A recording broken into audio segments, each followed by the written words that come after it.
به دوره جفت روحی از دانشسار خیلی خوش اومدین. من پرین فردوسی هستم، همراه شما توی این مسیر خودشناسی و رشد آگاهی. اینجا قراره با هم به عمق ذهن و ناخودآگاه سفر کنیم. درود بر تو دوست خوب من. خوشحالم که توی جلسه سوم همراه من هستی. تا اینجا یاد گرفتیم که ناخودآگاه ما چطور بر روابط عاطفی تأثیر میذاره. چه موانعی مانع پیدا کردن جفت روحی یا داشتن یک رابطه سالم میشه. اما حالا میخوایم به مهمترین بخشش بپردازیم. چطور میتونیم ارتعاش عشق رو در درونمون فعال کنیم؟ چطور میتونیم به سطحی از آگاهی برسیم که جفت روحیمون به طور طبیعی وارد زندگیمون بشه؟ خیلی از افراد تصور میکنن برای پیدا کردن جفت روحی باید مدام جستجو کنن، در حالی که حقیقت کاملا برعکسه. جفت روحی زمانی وارد زندگی میشه که تو خودت رو به ارتعاش عشق و آگاهی رسونده باشی. توی این جلسه چند روش عملی برای افزایش ارتعاش رو با هم بررسی میکنیم. روش اول قانون جذب و فرکانس عشقه، یا به عبارتی بدونیم که چرا شبیه خودمون رو جذب میکنیم. در دنیای انرژی همیشه همسان رو جذب میکنه. یعنی تو همون چیزی رو جذب میکنی که در درونت احساس میکنی و باور داری. نمیشه که خودت پر از ترس و استرس و نگاه ناخوشایند به جهان باشی، اما از طرفی باور داشته باشی که باید با کسی تو رابطه باشی که پر از نگاه زیبا به جهانه، پر از شجاعت، پر از درستی و نیکوکاریه. خب نمیشه. اگه توی ناخودآگاهت باور داشته باشی که عشق واقعی وجود نداره، هیچ کسی لیاقت عشق واقعی رو نداره، یا اصلا جفت روحی وجود نداره، جهان هم افرادی رو وارد زندگیت میکنه که این باور رو تأکید میکنه. اگر که باور و احساس درونیت این باشه که من شایسته عشق عمیق و واقعی هستم، افرادی رو جذب میکنی که همینو منعکس میکنن. اگه احساس ارزشمندی و عشق به خودت داری، کسی میاد تو زندگی که تو رو برای خودت دوست داره. اما اگه احساس میکنی کمبود داری، ترس داری، وابستگی شدید داری، معمولا وارد رابطه هایی میشی که این کمبودها رو در تو تقویت میکنه. بنابراین اولین قدم برای جذب جفت روحی اینه که عشق رو در درونت احساس کنی، پاکسازی ضمیر ناخودآگاه انجام بدی، بدون اینکه منتظر باشی کسی از بیرون بیاد و این عشق و آگاهی رو به تو بده. 3 تکنیک قدرتمند وجود داره برای همفرکانس شدن با عشق. من اونا رو براتون معرفی میکنم. تکنیک اول پاکسازی انرژی های قدیمی و بستن پرونده های گذشته است. خیلی از افراد ناآگاهانه هنوز به روابط گذشتهشون متصلن. اگه همچنان توی ذهنت و قلبت به یک رابطه قدیمی فکر میکنی یا از کسی که به تو آسیب زده دلخوری داری، این یعنی انرژی تو به گذشته گره خورده و مانع ورود عشق جدید میشه. تکنیک دوم، عشق به خود و افزایش احساس ارزشمندی یا کار کردن روی رشد عزت نفس. بزرگترین اشتباه اینه که فکر کنیم عشق رو باید از یکی بگیریم. در واقع عشق از درون ما آغاز میشه. حتی زمانی که در دل رابطه هستی نباید خودتو فراموش کنی. باید عاشق خودت باشی. باید با خودت حال کنی که یه نفر دیگه هم از بودن با تو لذت ببره. تکنیک سوم، تصویرسازی جفت روحیه. بله، از همین الان چه توی رابطه هستی چه توی رابطه نیستی، باید اون رابطه‌ای که میخوای رو تصویر سازی بکنی. ذهنت قدرت بی‌نظیری داره که واقعیت رو اونطوری که تو میخوای خلق کنه. پس خودتو توی یک رابطه عاشقانه تصور کن. اونطوری که میخوای باهات رفتار بشه همونو حس کن و باور کن. مغزت شروع به ارسال سیگنال هایی میکنه که تو رو با این انرژی هماهنگ کنه. البته یادت باشه تا زمانی که ضمیر ناخودآگاه تو پاکسازی نکرده باشی، یعنی عمق ذهنت پر از ترس و باورهای محدود کننده و مخرب باشه، ولی از این ور بیای هر روز بخوای تصورهای عاشقانه بکنی، مطمئن باش که ضمیر ناخودآگاهت ارسال فرکانسش خیلی قوی تر از ضمیر آگاهته. تو با ضمیر آگاه و خودآگاهت تصویر سازی میکنی، اما اون ناخودآگاهه که در نهایت افراد رو جذب میکنه. پس یادت باشه اگر واقعا میخوای این ارسال ارتعاش ها جواب بده، باید پاکسازی ضمیر ناخودآگاه رو عمیق انجام داده باشی. تکنیک آخر ایجاد فضا برای ورود عشق به زندگیه. گاهی ما ناخودآگاه تو زندگیمون فضایی برای ورود یک عشق جدید نداریم. اگه هر روز درگیر مشغله‌های ذهنی، ترس یا روابط ناسالم باشی، چرا میخوای انتظار داری که عشق جدیدی وارد زندگیت باشه؟ نمیتونی دستت رو پر نگه داری از انرژی‌های مخرب قدیمی و منتظر باشی که کائنات بهت یک انرژی جدید و یک عشق جدید بده. اول باید دستتو خالی کنی. مهمترین قدم پاکسازی عمیق ناخودآگاه برای عشقه. برای یک عشق واقعی. حالا که یاد گرفتی میشه ارتعاش عشق رو بالا برد، نوبت اینه که یک قدم مهمتر برداری. پاکسازی عمیق ناخودآگاه.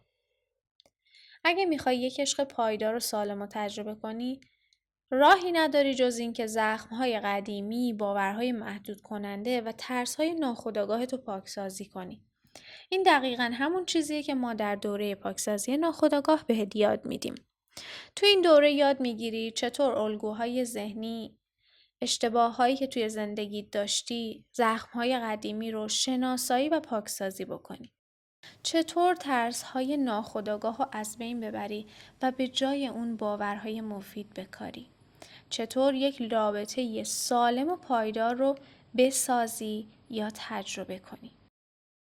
اگه واقعا آماده‌ای که جفت رویتو جذب کنی، بهترین کاری که میتونی انجام بدی کار کردن عمیق روی ناخودآگاهته. اگر این دوره رایگان برات مفید بوده، پیشنهاد میکنم حتما دوره کامل پاکسازی ناخودآگاه رو از سر بگذرون. این همون قدمیه که تو رو از سطح آگاهی امروزت به سطحی از آگاهی میرسونه که عشق و آگاهی واقعی رو تجربه بکنی. منتظرت توی دوره پاکسازی ضمیر ناخودآگاه هستم. تا جلسه بعد با عشق، تیم دانشسار.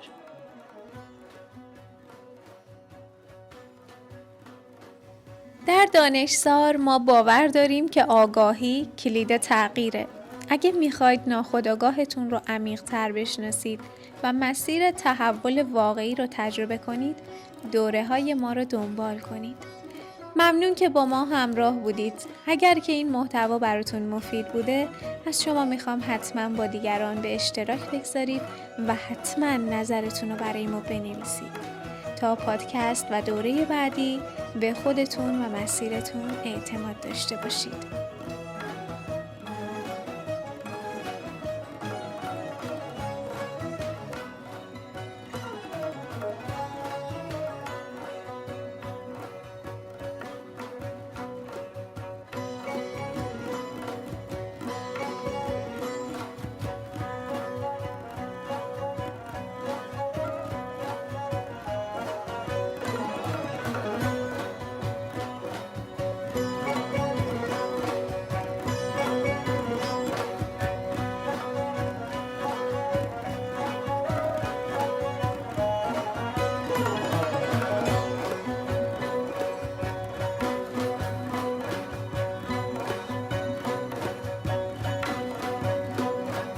من طربم طرب منم، من طربم طرب منم،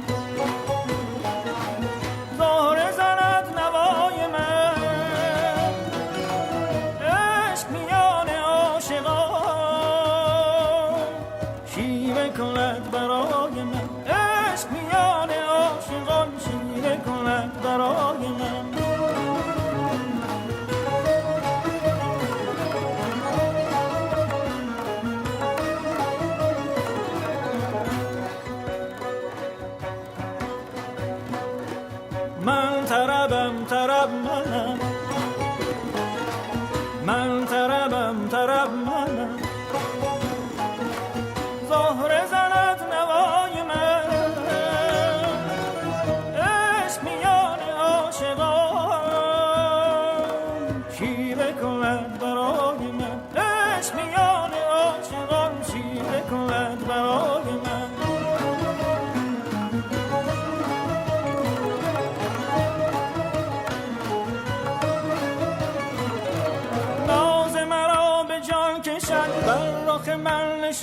کشد، ناز مرا به جان کشد، بر رخ من نشان کشد، چرخ فلک حسد برد. زان چه کند به جای من، زان چه کند به جای من.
نکته های من.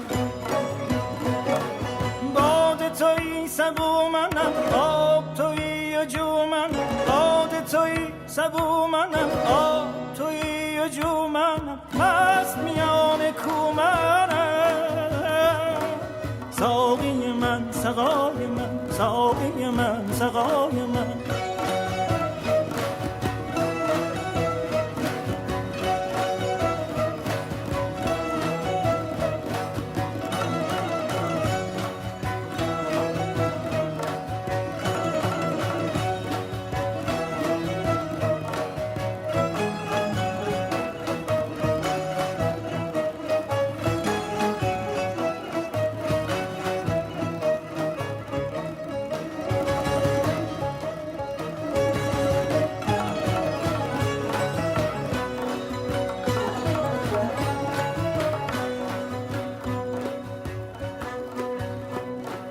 من طربم طرب منم،